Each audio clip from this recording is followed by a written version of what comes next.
governors of the APC have thrown their weight behind the Tinubu-Shettima pairing as the presidential flag bearers of the APC after their meeting with President Buhari today in Dara, where they paid a homage to him for Salah.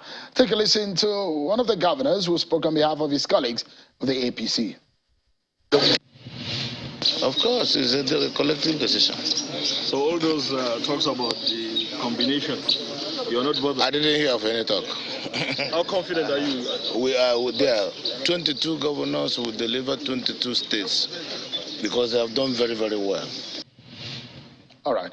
So since that happened, there's been a lot of reactions. In fact, one member of the APC was speaking very loudly about the party. Daniel Bwala has since left the party because of that decision that there is a Muslim pairing. There are a lot of people who are speaking. Edwin Clark has spoken up about this matter.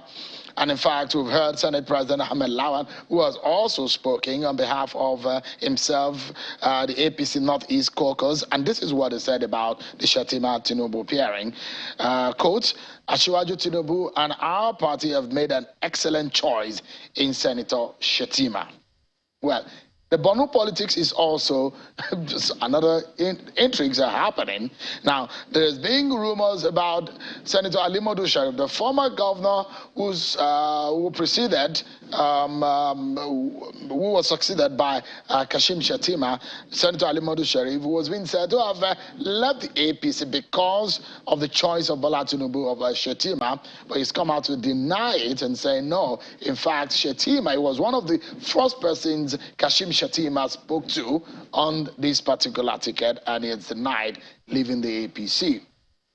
In all of this, the PDP is already attacking the APC, saying, look, your choice will bring your downfall in the election. Tonight, let's look at these issues and what this benefits the average voter and the Nigerian public in general. I'm being joined by Mr. Cletus Obun, a former lawmaker and a chieftain of the APC, and also Mr.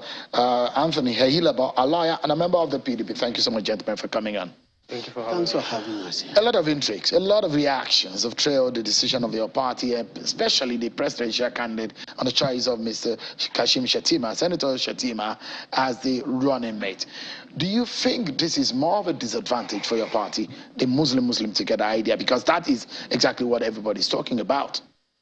Well, Nigeria is a very complex and heterogeneous community in which religion is the heart of the people. It's a major deciding factor and, in fact, interplays with relationships, even at the personal level. And our present security situation, which appears to have a sectarian and religious coloration, has not helped the issue of faith-based beliefs and actions and reactions. And that is why the decision of Muslim or Christian, even if they had taken a Muslim or a Christian from the north, it would have been the issue of where did they take it from. Because, I mean, this is a political decision. There is no way. I mean, imagine the PDP. They took a Christian from the south, and see the ripples. They have not recovered from it. So it is a political decision, and no political decision ever taken by any human anywhere can ever go without this type of reactions. So for me, it is normal. It is now the duty of APC to explain itself in the campaigns and in the days to come. And that is why our best media team, our best public relations team must come out to manage the sensitivities that color and take decisions for our people. And of course, like I said, our present security situation has not helped that choice, but that does not in any way disadvantage the APC. It does not. It poses challenges, but it is not going to be a decider, because clearly that is where we are. Why is this some kind of an item for partying for the PDP? Why does this look like a victory already for your party since the announcement of Senator Kashim Shettima? Well, sure. Because I see a lot of the chieftains of your party and members of your party already getting happy, thinking that it's a bad choice, or the issue of Muslim ticket is a bad choice. Why is it? This conversation, I'll have it just once. Because I think from the start and from the indications, from the first time the candidate emerged on the surface, starting with the Emilokan phrase, he has reduced the content and level of the conversation to topics and issues where we are discussing his age, we are discussing where he's from, and right now we're discussing religion as a subject topic. I'll first say the arrogance, the context, the timing of picking a Muslim ticket at a time when we have a high level of insecurity in the country. It's very, very insensitive. It shows a lack of appreciation of where the country is at this point in time. But then again, look at the individual, someone who can reduce the conversation to himself, that this presidency is all about him, Emi Lokan.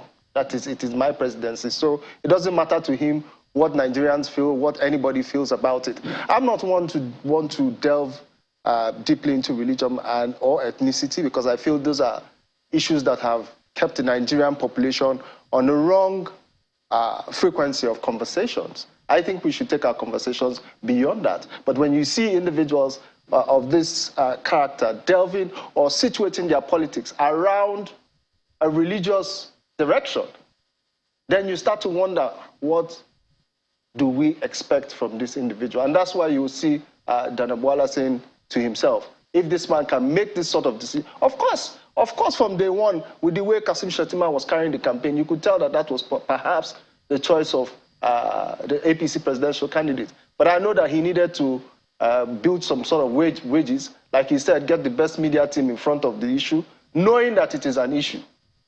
Is it a bad thing? That's the right question I was asking. Well, for me, again, like I said, it reduces the competence of the conversation when we talk about religion, because it has no bearing on, I mean, you could have the best, let me tell you something. In 2014, President Muhammadu Buhari, as much as we tend to push him to the bad side, resisted a Muslim ticket. Who did he come from?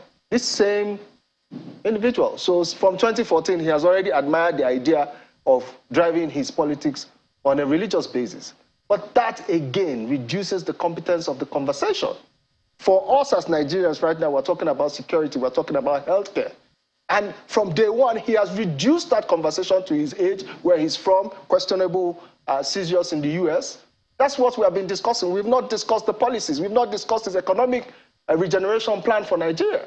And that takes us back to 2014-15, where we had the same kind of conversation. We're talking about religion, we're talking about certificate, instead of facing the issues. Look at where it ended us up. In 2022, today, Nigeria is one of the worst looking in all the indices in Africa, in Nigeria, and in the world.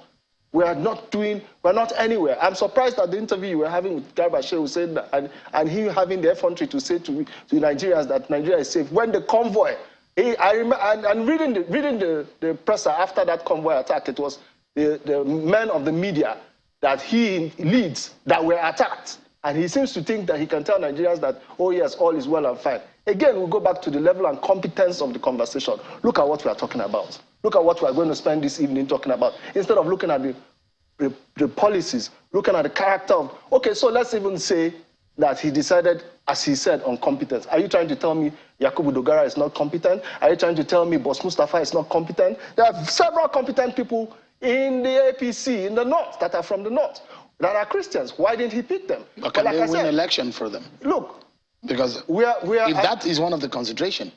At this point, I think the first message, if you look at immediately after the convention of the PDP, the first message Alhaji Atiku Abubakar gave out was that he's going to try and unify the country. Right now, what we need in Nigeria is that our fault lines have been widened along ethnic and religious lines, and it has been severely worn. We're now sensitive to other people from other religions. So we must find a way to temper this. Let me allow Mr. Yes, because I can see a lot of pre-verification on these issues. First, you say we shouldn't reduce it to religion, which is what I agree with you on, because globally, as we speak today, the issue of religion, I mean, if Islam was seen to be the violent religion that people tend to put it as, you wouldn't have had the mayor of London as a Muslim today, who just resigned. As we speak, a Nigerian, Bodenok Kemi, is running for the prime ministership of both parents are Nigerians. As we speak today, he's one of those ministers, Minister of Equality, that just resigned from the cabinet of Boris Johnson. He's contesting for that position. He's a Nigerian, full-blooded. Both parents are Nigerian. He's contesting for that. Of course, you know what Biden has done across. So when it suits us, we pigeonhole our interests and begin to talk about Emilia and that those are political jibes. The dryness, the drabness, the personalization of politics have made our politics so intense and so toxic that even the mere mention of a name becomes an issue. I will tell you, educated people, elites in my place, believe that Yakubu Dogara was a Muslim until I showed them that this man is a Christian. They did, just because they saw Yakubu. All of them just believed us. How can Saraki, a Muslim, be a president of Senate? How can Yakubu Dogara, a Muslim, be speaker? Until it took a lot of conviction for me to show that. So if as at today, we have taken away ourselves, we will get there. These are the birth pangs of democracy. We will get the pains of... Why is the issue of Muslim ticket an issue at this time? Precisely, I laid that foundation when I said our security situation, the presidency today has not in any way done anything to show that anybody can be trusted, because as we speak now, the present security challenges we have up to Abuja, like you said, 1 hour to Kuje, and somebody called me as I was coming to this, one of the prisoners who escaped, John Obeten from Cross River State, he said he escaped and laid on the gutter. He went to the police, reported himself. He's back in that prison now. John Obeten, as we speak now, he called me before I got into this studio to tell me that he has reported himself back and returned to the prison. Now, if that happened in the center of Abuja by the presidency, of course, don't believe that it is the worst. Because you remember that until Jonathan left office, he never went to Eagle Square anymore because of bombings there and in Nyanya. He never came near Eagle Square again. Here in this very SARS, the former SARS headquarters here in Abuja, the first Boko Haram leaders that were held here were broken into exactly the same thing. So we are degenerating, yes. Like Gabashe, who admitted, no Nigerian living in this climate today will not say that we are living in a siege mentality. We are living with a siege mentality because of that. Religion has become an issue ordinarily. 30 years after Muslim ticket of Abiola in 1993, 30 years, 2023, we are now quarreling with it. Are we retrogressing? Are we going back to Peacock's classification of civilization as coming from bronze to silver to gold? Now, at the golden, where we should be enjoying the golden era, we are returning to the primitive stage in which we are now still discussing, like he said, back to religion and bringing down the temperature and the... Let me look at it, since I have the representation of APC and PDP here. Atiku Abubakar and Northeast region. Ifeanyi Okowa, South region. Those are the pairings for the PDP. And Bola Tinubu, Southwest region. And Kashim Shettima, Northeast region. If the reaction we're getting from the PDP looks so much like they've won the election already, what does this pairing mean to you, for example, before I go to Anthony? Let me now tell you, take our demographics, our electoral demographics. At least in the last 3 sets of elections, between 2011, 2015, and 2019.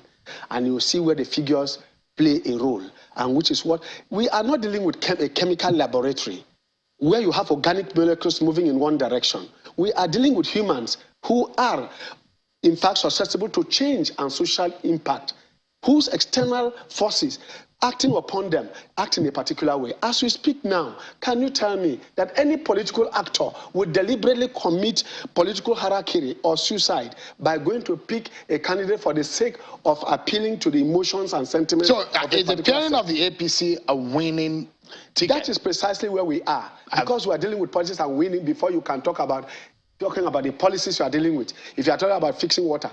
For me, whether PDP or APC, any president coming out and pretending that he will fix roads, who will fix the roads when you cannot even stand on the road? When the security situation, who will go to school? Who will go to any office? You can't even sleep in your house. So security must be the next agenda of any president coming, whether in PDP or APC. The pairing, why is your members of your party so happy?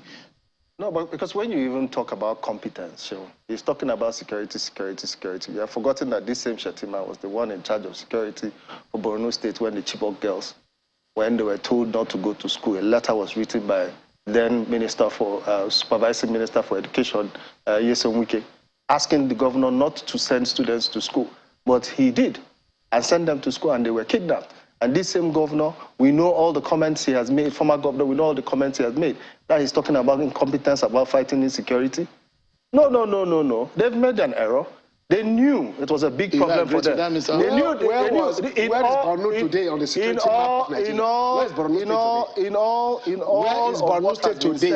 In all of what has been said, it took them close to 3 weeks to announce a decision they had made a long time ago. And that tells you, and even after they made it, they've said, like he said, they are going to jump in front of it and use the media, use the best experts in the country to try and explain to Nigerians why you so arrogantly use native doctors. You use native doctors who use the media. You see, you must understand. You must understand. I understand why you're trying to filibuster me here, because you don't really have any points to make to Nigerians as to why you didn't consider the religious temperature in the country. I'm telling you that Nigeria right now, the U.S. is threatening to make Nigeria a country that has a high threat level for Christians. Spokesperson for this is not for America. These are not issues we can wash under the You are not a spokesperson for America. These are issues that bother Nigeria. We need to go, gentlemen. You are not a spokesperson for America. Thank you so much, gentlemen. Talk Nigeria. Yeah. What is happening in your state? Well, as you can see, we have another case in our hands in which a lot of people are jumping ship and still wanting to retain, eating their cake and want to have it, in which today a federal house member just decamped to Labour Party. And like before, some decamped from PDP to APC and still want the APC tickets even when they are in court saying that they are not. So I think that should be a topic for another day if you permit it. We'll deal with that. Did you just raise that matter? PDP member. Why did I raise that matter again? It's a PDP member. Thank you so much, gentlemen. Living for a Labour Party. Thank you, Mr. Anthony Ayilaba. Thank you so much, gentlemen, for coming.